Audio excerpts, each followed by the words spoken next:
존경하는 수성구민 여러분, 안녕하십니까? 수성구월 국민의힘 기호 2번 이인선 인사드립니다. 지난 2022년 재보궐선거에서 압도적인 지지를 받아 국회의원으로 당선되었습니다. 일 잘하는 일꾼이 되어 꼭 은혜를 갚겠다고 약속했습니다.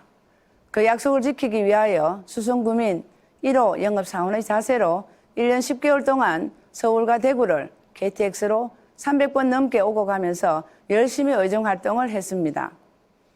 국회에서는 민주당의 입법 폭주와 거짓 선동에 맞서 싸웠고 지역에서는 굵직한 주민 수건 사업들을 해결했습니다.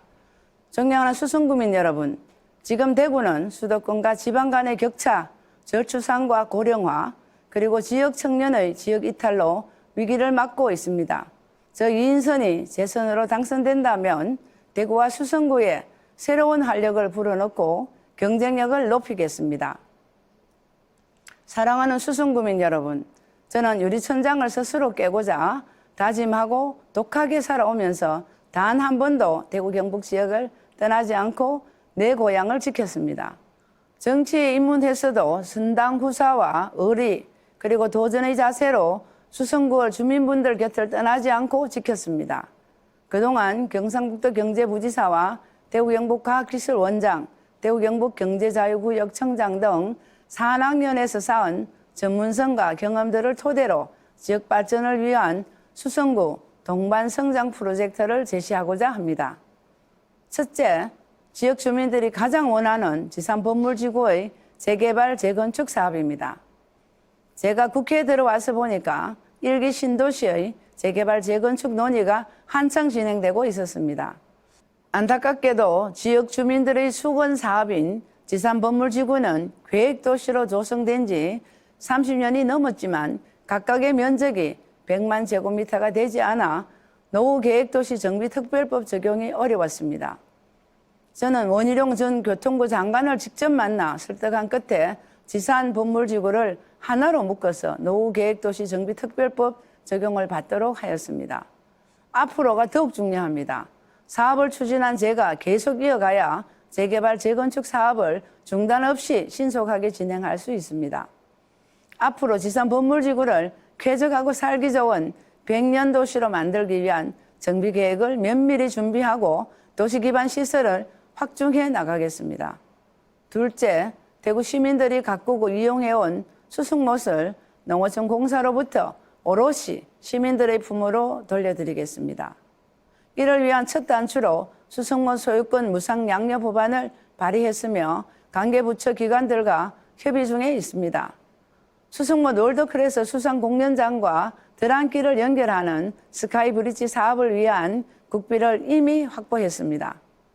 수승못을 누구나 찾고 경험하고 싶은 글로벌 명품 문화관광지로 조성하여 지역경제 활성화에 도움이 되도록 하겠습니다. 셋째, 수성구민의 삶의 질을 높일 수 있는 문화복지시설도 확대하겠습니다. 저출산과 고령 사회에 맞춰 어디서든 도보나 자전거로 10분 이내에서 수성구민이 문화복지 혜택을 누릴 수 있도록 하겠습니다. 이를 위해 동네마다 부족한 문화복지시설을 촘촘하게 조성하겠습니다. 특히 수성구 어린이들이 24시간 불편함이 없이 의료 혜택을 받을 수 있도록 달빛 어린이 병원을 유치하겠습니다. 넷째, 수성남부선의 조기 착공을 이끌어내겠습니다. 현재 수성남부선을 대구시 도시철도망 구축계획에 포함시키기 위해 용역을 진행하고 있습니다. 결과를 토대로 다음 단계인 중앙정부에서의 향후 절차가 신속하게 진행되도록 하겠습니다. 수성남부선이 완성되기 전까지 우선적으로 파동과 신천대로를 직접 연결하는 도로를 새로 만들어서 혼잡한 교통을 분산시키겠습니다. 마지막으로 수성구를 대한민국 교육 수도의 핵심 지역이 되도록 하겠습니다. 저 이인선은 초선 의원이지만 국회 예산결산특별위원회에 들어갔습니다. 쉽게 초선이 갈 수 있는 자리는 아니지만 저의 전문성이 인정받았다고 생각합니다. 저는 예산 확보를 위해 대구시와 수성구의 관련 공무원들과 밤낮없이 머리를 맞대고 토론하면서 전략을 수립하였습니다. 그 결과 우리 지역에 551억 규모의 국가 예산을 확보할 수 있었습니다. 또한 독립운동가의 손녀로서 국회에 등원해 1호 법안으로 국가보훈처를 국가보훈부로 격상하는 정부조직법 개정안을 대표 발의했습니다. 대한민국을 영원히 기억하는 나라로 만들고자 하는 간절한 마음으로 62년 만에 국가보훈부로 성격되는 감격을 이뤘습니다. 앞으로도 국가와 국민을 위해 희생한 분들을 존중하고 기억하는 성숙된 보훈문화 만들기에 앞장서겠습니다. 존경하는 수성구민 여러분, 지난 21대 국회의 모습이 어떠셨습니까? 민주당은 2020년 21대 국회가 문을 열고부터 지방선거에서 참패할 때까지 무려 1년 2개월 동안 국회 18개 상임위원장을 독식했고, 실패로 끝난 문재인의 소득 주도 성장과 부동산 정책은 국민들의 삶을 고단하게 만들었습니다. 그 사이 국회 선진화법을 무력화시키며 민생에 반하는 검수완박, 양곡관리법, 노란봉투법, 방송상법과 같은 악법들을 밀어붙였습니다. 의회 권력은 이재명 대표의 구속을 막기 위해 사용되었고, 툭하면 벌어지는 거짓 선동과 특검 정치는 국민들께 피곤함을 드렸습니다. 지금도 마찬가지입니다. 이재명 대표는 선거에 이기면 그만이란 생각인지 여전히 거짓 선동과 포퓰리즘 공략으로 국민들을 속이고 있습니다. 어떻게든 정부를 비난하며 사실을 왜곡하고 있습니다. 민생의 아픔을 정치에 이용하고 희화하고 있습니다.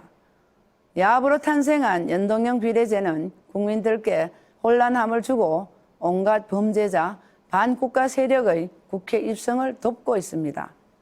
벌써부터 이재명 대표와 조국 대표의 2조 연대는 자신들의 사법 리스크를 줄이기 위해 취임한 지 2년밖에 안 된 윤석열 대통령을 향해 정권 심판이라는 명분으로 탄핵마저 언급하고 있습니다. 이재명 대표는 지탄을 받아 마땅한 범죄를 저지르고도 재판에 없으면 안 되는 피해자 신분으로 나 없어도 지장이 없다고 판사를 향해 떵떵거립니다. 조국 대표는 어떻습니까? 조국 본인과 가족 모두가 유죄 판결을 받았습니다. 아들과 딸의 입시 부정 행위로 청년들의 사다리를 걷어차놓고 뻔뻔하게 선거에 나와 검찰과 정부 심판만 외쳐댑니다. 범죄자가 개혁을 말하고 심판을 외치는 초현실적인 일이 대한민국에서 벌어지고 있습니다. 참으로 안타깝습니다. 일을 하고 싶어도 일을 할 수가 없었습니다. 의회 독재의 무서움을 똑똑히 보았습니다. 존경하는 수성구민 여러분, 윤석열 정부 출범에 대한 국민들의 기대는 문재인 정부가 망쳐놓은 것들을 바로잡고 나라를 바로 세워달라는 것이었습니다. 이번 총선은 2년밖에 안 된 정부를 심판하는 게 아니라 지역을 위해 일 잘하는 일꾼을 엄선하는 선거가 되어야 합니다. 윤석열 정부가 남은 3년 동안 열심히 일할 수 있도록 저 인성과 국민의힘에 힘을 실어 주십시오.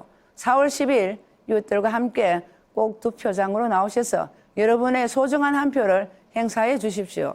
여러분의 소중한 한 표가 내일의 대한민국, 대구와 수성구를 밝히는 큰 힘이 된다는 것을 간절히 호소합니다. 국민의힘 기호 2번 이인선이 지금 대한민국의 국익과 수성구민을 위해 몸을 던지겠습니다. 감사합니다.